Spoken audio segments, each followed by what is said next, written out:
Hello friends, कैसे हैं आप सब।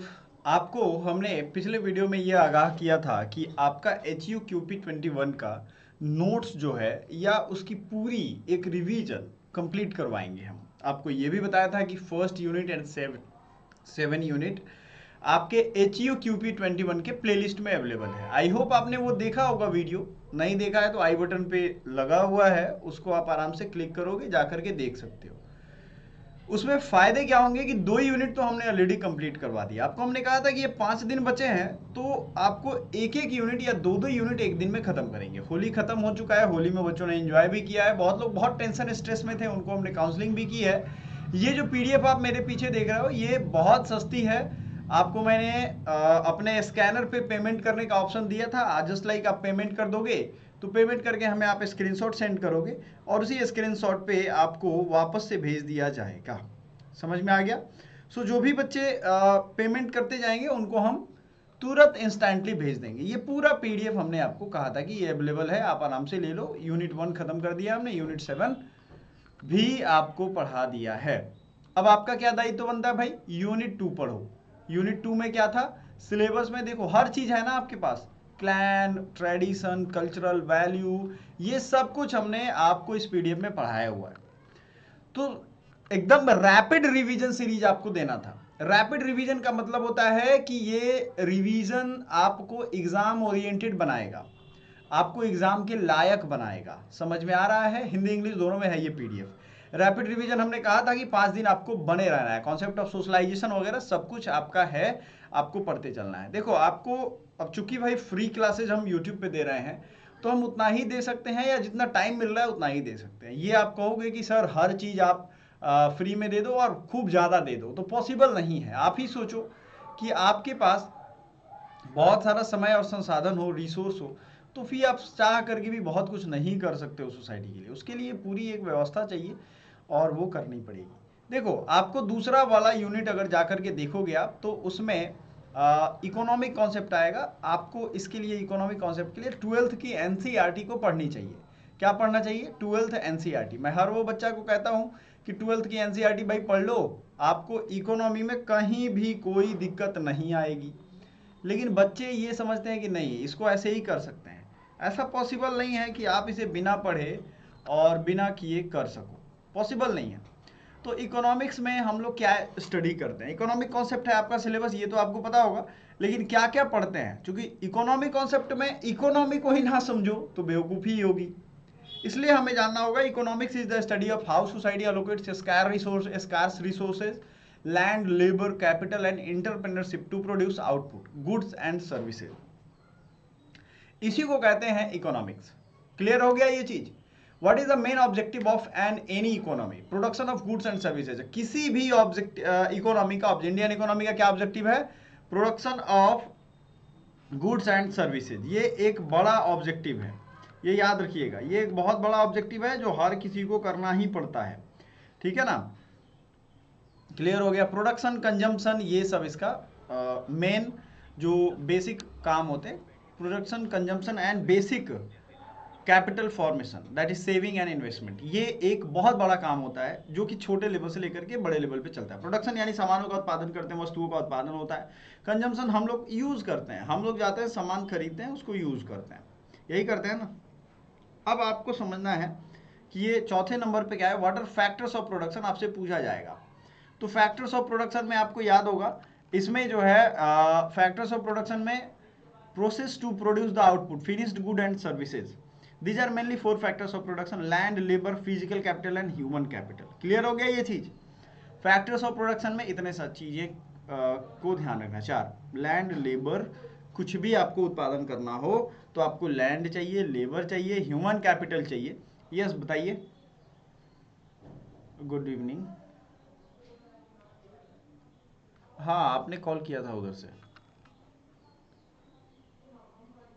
ठीक है ठीक है, ओके। कोई और बात होगी तो व्हाट्सएप कर देना आप मुझे इस नंबर पर। ठीक है। तो स्टूडेंट्स आर इंक्वायरिंग कि उन्हें बहुत सारा स्ट्रेस टेंशन हो रहा है, तो चूंकि बार बार कॉल करते हैं ना, तो आपके लिए भी है कि अगर स्ट्रेस टेंशन एंजाइटी हो रहा है तो पहले तो चीज़ें हैं, पढ़ो, आराम लेकर के, ब्रेक ले लेके पढ़ो, लेकिन पढ़ना तो पड़ेगा। ठीक है। दूसरी चीज़ यह है कि आपके लिए काउंसलिंग सेशन हम रख रहे हैं, तो व्हाट्सएप जो नंबर है वो आप हमें व्हाट्सएप कर दोगे, चीज़ें उसमें आपको क्लियर कर देंगे, आपको रिजल्ट ओरिएंटेड बनाएंगे। देखो कोई भी चीज़ पाना हो ना, तो आपको मैंने भिखारी और अमीर वाला कॉन्सेप्ट दिया था, उसको फॉलो किया करो, आपको वो करना ही है किसी भी हाल में, याद रखिएगा। ठीक है।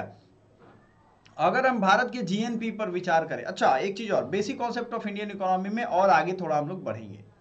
भारतीय अर्थव्यवस्था की बुनियादी कुछ अवधारणाएं मिलेंगी, हिंदी वाले अगर आप बच्चे हो तो ये तो थोड़ा सा फास्ट हम लोग चलेंगे। जीडीपी, जीडीपी क्या होता है? देखो जीडीपी क्या है, नेशनल इनकम क्या है, ये सब आपको अच्छे से अगर पढ़ना है वाकई में, क्योंकि आपके काम का सीधे वहां लिखा है नेशनल इनकम अकाउंटिंग, तो चैप्टर एनसीईआरटी में तो बहुत अच्छे से बताया गया है। जीडीपी होता है भारत की बाउंड्री के अंदर, ठीक है ना, कुछ भी चीजों का उत्पादन हो रहा, कुछ भी जो लास्ट प्रोडक्ट है गुड्स एंड सर्विसेज में, दोनों में,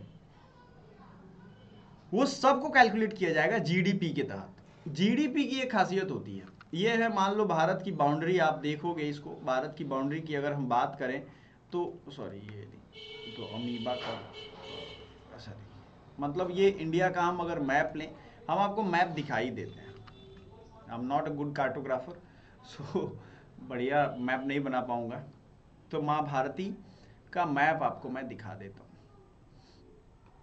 ये देख लो आप, इंडिया है अपना प्यारा देश भारत, ये आ गया, ठीक है ना, ये अपना प्यारा देश भारत है। इस प्यारे देश भारत के बाउंड्री लाइन में, ये बाउंड्री लाइन जो दिख रहा है ना आपको, ये बाउंड्री लाइन में आपको कुछ भी चीज़ का उत्पादन हो रहा हो, सपोज दैट आप यहाँ कुछ भी बना रहे हो, चाहे वो गुड्स हो या सर्विसेज हो या मैन्युफैक्चरिंग हो, प्राइमरी सेकेंडरी टर्शियरी तीनों सेक्टर की बात कर रहा हूँ। अब इतने आप पीजी का एग्जाम दे रहा हो, आपको ये तो पता ही होगा, ये भी कॉन्सेप्ट समझ लो। प्राइमरी जैसे क्वेरिंग, एग्रीकल्चर, माइनिंग, जो भी जमीन और चीज़ों से निकलती है उसको क्या कहते हैं, उसको कहते हैं primary agriculture, primary economic activity.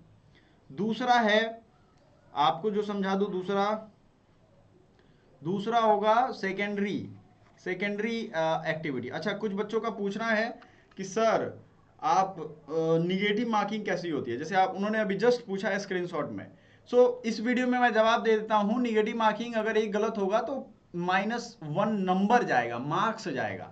4 question PG वाले बच्चों के लिए हो रहा है, अगर सही आंसर देते हैं तो एक क्वेश्चन के 4 नंबर उनको मिलेंगे, लेकिन अगर नेगेटिव कर दिया तो एक गलत हो जाएगा, ये याद रखिएगा, ठीक है, ये आपको ध्यान रखना है। माय डियर स्टूडेंट, आपको बहुत ही क्लियरली ये मेंशन रखना है कि जीडीपी इस बाउंड्री के अंदर कोई भी प्रोडक्शन करे, चाहे वो विदेशी कंपनी हो या भारतीय कंपनी, अगर इस के अंदर हो रहा है तो हमारे जीडीपी में कैलकुलेट किया जाएगा। Is it clear?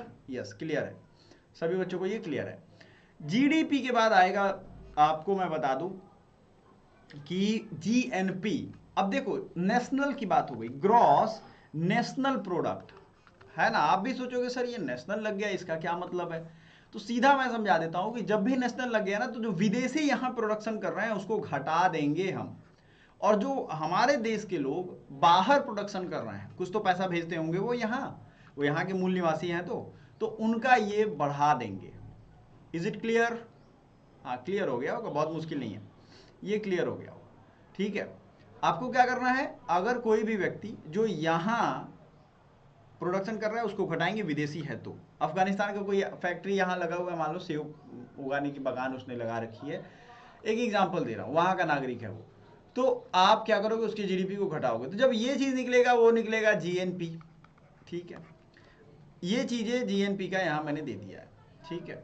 अब आ जाते हैं बेसिक कॉन्सेप्ट में, main covered national income, national policy, national income. National income में जीडीपी आ गया, GDP is the total money value of final goods and services produced in economic territory. Economic territory मतलब जो भी आपका आर्थिक क्षेत्र होगा, उसमें जो भी एक साल के अंदर में, गिवन ईयर में प्रोडक्शन होगा, उसको कहेंगे GDP. GDP stand for total value of goods and services produced inside the territory of India irrespective of home produced it. कोई भी प्रोडक्शन करे, ये सोचे बगैर इंडिया के जो पूरे एक एरिया में प्रोडक्शन होता है, वही यहाँ जीडीपी होगा। To give an approximate level, let's assume the total value of goods and services produced in India to be 100 lakh crore Indian rupees और 2 trillion US dollar. This is the value of Indian GDP when expressed at Indian current market price.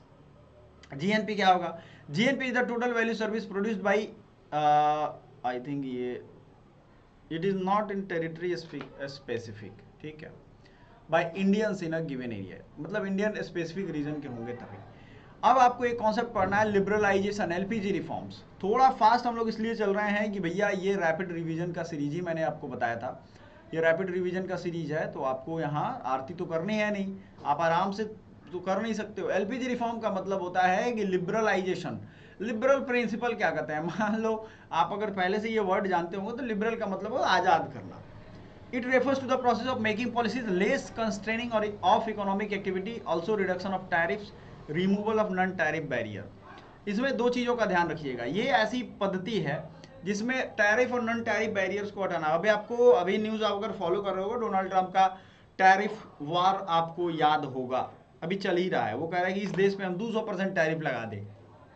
मान लो उस देश से में हम काजू भेज रहे हैं, काजू हम भेज रहे हैं उस देश को 20 रुपए किलो, और वहां भी काजू का प्रोडक्शन हो रहा है, कुछ बिजनेसमैन कर रहे हैं, उनका काजू का प्राइस 18 रुपए किलो ही है, लेकिन लेकिन लेकिन हमारी काजू अच्छी क्वालिटी की है, वो काजू 20 रुपए लोग खरीद ले रहे हैं, उनका कोई नहीं खरीद रहा है, तो उनके अपने देश के बिजनेस का नुकसान हो रहा है।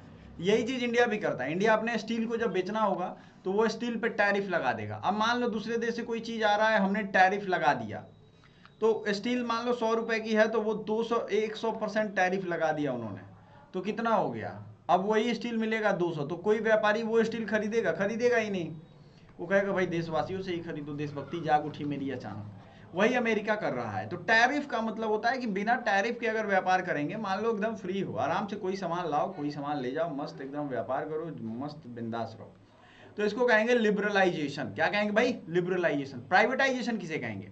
It refers to the transfer of ownership of property of business to government. Two, आपने सुना होगा कि सरकार अपनी हिस्सेदारी बेच रही है। सरकार के पास तो बहुत सारा काम भी है, बहुत सारा पैसा भी है, वो क्यों अपनी हिस्सेदारी बेचेगी भाई? पागल है थोड़ी। मान लो सरकार के पास एक कंपनी है, शिपिंग कॉर्पोरेशन ऑफ इंडिया, उसको लग रहा है कि ये शिपिंग इंडस्ट्री बढ़िया चल रहा है, उसमें सरकार को प्रॉफिट बना के दे रहा है, तो बढ़िया है, क्यों बेचेगी? लेकिन सरकार को कुछ ऐसी भी कंपनियां मिली जो कंपनी बिल्कुल प्रॉफिट बना के नहीं दे रही हैं, बिल्कुल भी नहीं दे रही हैं वो, तो क्या करेगी सरकार, क्या करेगी गवर्नमेंट? बताओ। सरकार तो वही करेगी भाई, उसको बेचना सोचेगी, इससे पैसे कैसे मैं निकालूं, ये तो हमें लूट, कहते हैं ना, ये तो हमें लूट लेगा, फिर हम तो बचें इससे। तो गवर्नमेंट की हमेशा से ये पॉलिसी रहती है कि भाई हमें तो बचना है इससे, हमें लॉस से बहुत लंबे समय तक नहीं बचना। उनके स्टाफ है, उनकी सैलरी है, उनका रख रखाव है, जमीनें उसमें इंगेज हैं, उसका रेंट देना है, तमाम सारी चीज़ें हैं ना जी, है कि नहीं है? इन सब चीज़ों से बचना है। तो आपको प्राइवेटाइजेशन का याद रखिएगा। प्राइवेटाइजेशन जो है, it refers to the transfer of ownership of property और business from government to a privately owned entity. ये धीरे धीरे अपना ऑनरशिप ट्रांसफर करेगी। मान लो 51% है, सेल कर देगी अपना स्टेक, वो कर देगी 49%। तो ये आप जानते हो, ग्लोबलाइजेशन, अपने बॉर्डर्स को ओपन करना ताकि बाहर वाले यहाँ बिजनेस कर पाएँ और यहाँ वाले लोग बाहर कर पाएँ, नहीं तो यहाँ कंपनी खोलना ही बहुत मुश्किल हो जाएगा। Economic activity across the political boundary of nation state. अब देखो इसमें कुछ कॉन्सेप्ट्स आपको बता दूं मैं। डिस्ट्रीब्यूशन का कॉन्सेप्ट है जिसमें आपको पढ़ना है। डिस्ट्रीब्यूशन क्या होता है? बांटना, सीधा बात है। डिस्ट्रीब्यूशन सप्लाई एंड डिमांड पे निर्भर करता है। अब सप्लाई जब भी गड़बड़ होगी, डिमांड जब भी गड़बड़ होगा, तो कुछ ना कुछ देखते हो आप, इधर का उधर हो जाता है। प्याज कभी मिलता है एकदम 60 रुपए किलो और कभी हो जाता है 15 रुपए किलो, तो सप्लाई कम हो गई तो प्राइस बढ़ जाएगा। आप देखो चाय पत्ती, मान लो चाय बागानों में नुकसान हो गया, बारिश हो गई, तो आप देखना चाय पत्ती की प्राइसेस बढ़ जाती हैं। क्या करोगे आप? कुछ कर ही नहीं पाओगे। Supply refers to the total number of product or services that producers are willing to provide at various prices, while demand represents the willingness of consumers to produce a product or services at different prices. Supply का क्या scene है आप समझ लो। Supply भाई जिस rate पे हम आपको प्रोडक्ट या सर्विस दे रहे हैं, ठीक है, बात समझ में आ गया?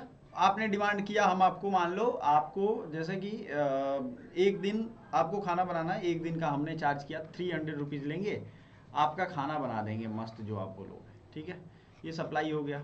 यहाँ कंज्यूमर है, आप हैं, और जो मतलब प्रोड्यूसर हैं वो नौकर हैं। लेकिन क्या हुआ कि अचानक सभी लोग सोचे कि भाई हम लोग अमीर बन जाते हैं, चलो हम काम पे चलते हैं, सभी लोग काम पे चलेंगे, कोई खाना नहीं बना पाएगा, तो नौकर्स की डिमांड बढ़ जाएगी, वो 300 की जगह कहेंगे अब 3000 रुपये दो तब खाना बनाएंगे। फिर भी लोग कहेंगे चलो आओ कोई बात नहीं, रेट तो बढ़ा, लेकिन वो आदमी जो 300 रुपये ही देता था वो तो, उसको तो दिक्कत हो गई। यही होता है सप्लाई, ये बड़ा इंसानी स्वभाव में मैं बता रहा हूँ, ऐसा होता है। पार्ले जी बिस्किट आपने देखा होगा, पाली जी बिस्किट हम लोग खाते हैं तो वो पाली जी आता है 5 रुपए में। अचानक मान लो कोई महानुभाव वो सोचे कि इसको हम जमा कर लेते हैं ढेर सारा, पाली जी मार्केट से गायब, है ना, तो पाली जी की प्राइस बढ़ जाएगी। जो डिमांड खाने वाले लोग हैं वो सोचेंगे अरे बाप रे कहाँ गया Pali ji. Both supply and demand play a crucial role in determining the market price of goods and services. Understanding the principle of supply and demand is critical for comprehending how market function. These concepts enable business and consumer to predict how changes in market might impact the decision and behavior. अब ये चीज बताता है कि consumer का behaviour कैसे होने वाला है। आप में से बहुत सारे बच्चे होंगे जो ये समझ रहे होंगे कि अरे ये थोड़ी ना असर करेगा हमें, अभी तो एग्जांपल ही दे दिया मैंने आपको। सप्लाई एंड डिमांड गड़बड़ नहीं होगा। आपने देखा होगा हूथी रिबेल्स अटैक कर रहे थे कहाँ पे, यमन भी मैप में आपने देखा होगा, ये यहाँ अटैक कर रहे थे। सुनो आपको बता रहा हूँ मैं, ये इधर से जहाज जाती थी, इजराइल फिलिस्तीन पे हमला कर रहा था तो ये यहाँ से कोई भी शिप जा रहा था तो ये लोग इधर से रॉकेट मार दे रहे थे इसको, है कि नहीं, देखे होंगे। अभी अमेरिका ने अभी रिसेंट में इनको ठोका है एक मिसाइल से, 31 लोग मारे गए, ऐसा ऑफिशियल न्यूज़ है। तो क्लियर कट कहानी क्या है कि ये मारते रहते हैं एक दूसरे को मिसाइल, लेकिन शिप को जब इन्होंने कमर्शियल शिप को यानी बिजनेस व्यापार को टारगेट करना शुरू किया तो सब चीज़ों की दाम बढ़ने लगी भाई, कीमत बढ़ने लगी, बिजनेस व्यापार का नुकसान होने लगा, पूरे दुनिया में हड़कंप मच गया कि नहीं नहीं नहीं तो बड़ी गड़बड़ हो रही है भाई, अरे युद्ध जहाँ हो रहा है वहाँ करो, इधर उधर क्यों रोक रहे हो लोगों को। तो ये उसको रोकेगा उसको रोकेगा, ऐसे ही करते करते सप्लाई गड़बड़ हो जाएगी। ये लोग बंधक बना लेते थे, ऐसा ही बंधक बनाते बनाते क्या हुआ कि इंडियन एक शिप था, उसमें इंडिया के बीच क्रू मेंबर थे। क्रू मेंबर मतलब चलाने वाले, जहाज को चलाने के लिए मतलब 25-30 लोगों का ग्रुप होता है, तो उसमें 10 गो इंडियन भी था। तो ये गया वहाँ पे, सब हाथ खड़ा कर दिए इंडियंस भी कि आओ हम आपको लूट वो कर रहे हैं, आपके शिप को कब्जे में ले रहे हैं। तो बोला ठीक है ले लो कोई बात नहीं है। सबका नेशनैलिटी पूछा तो पता चला कुछ इंडियन भी हैं, तो बोला कि पहले इसको छोड़ देते हैं। नहीं तो कुछ दिन पहले क्या हुआ था कि इसी रूट में कुछ पायरेट थे जो इंडियन एक शिप को लूटने के चक्कर में पड़े हुए थे।